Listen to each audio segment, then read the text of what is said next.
All right, motherfuckers. This is all the shoulders of the joint or joints of the shoulder in 3 minutes or less. So, what do we think shoulder joint? Everyone always thinks this one. There's actually 4, so we're gonna go through those real quick, talk about the movements of them. Okay, let's go. So, we got 4 joints in the shoulder. We have our scapulothoracic joint, which is the confluence of this shoulder blade on the rib cage. The next one we have is our sternoclavicular joint, which is the attachment point between our clavicle or our collarbone and our sternum.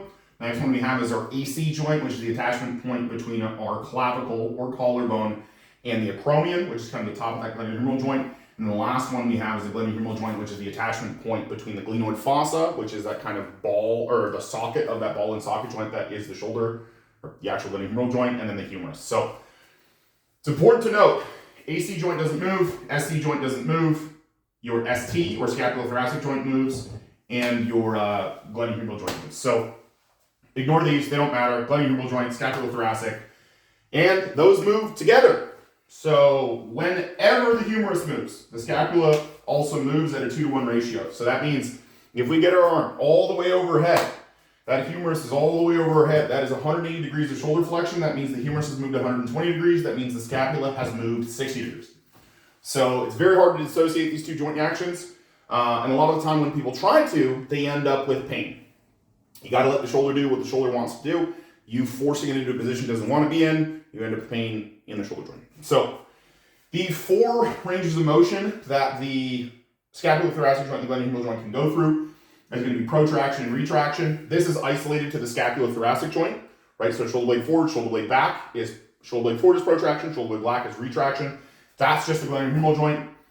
Extension and flexion is going to be glenohumeral joint and scapulothoracic joint. So extension is all the way overhead, flexion is all the way overhead, extension is all the way back. That's going to be scapulothoracic and glenohumeral. Adduction and abduction is mostly going to be glenohumeral joint, right? This is adduction, you're adding to the midline of your body.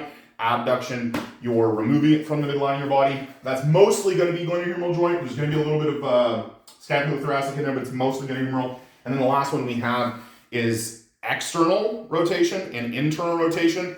That's going to be isolated almost 100% to the glenohumeral joint. So when we're assessing a client's joint ranges of motion, these are the 4 things we're probably looking at in the shoulder. A deficit in any one of these can cause kind of non-specific pain in the shoulder. And your ability to actually diagnose this on your own and prescribe prescriptive exercises to fix this is probably going to be pretty low if you're an average powerlifting coach. So always make sure you're referring out. Always make sure you have someone that you can talk to about these sorts of things that's a qualified clinician that went to school for it.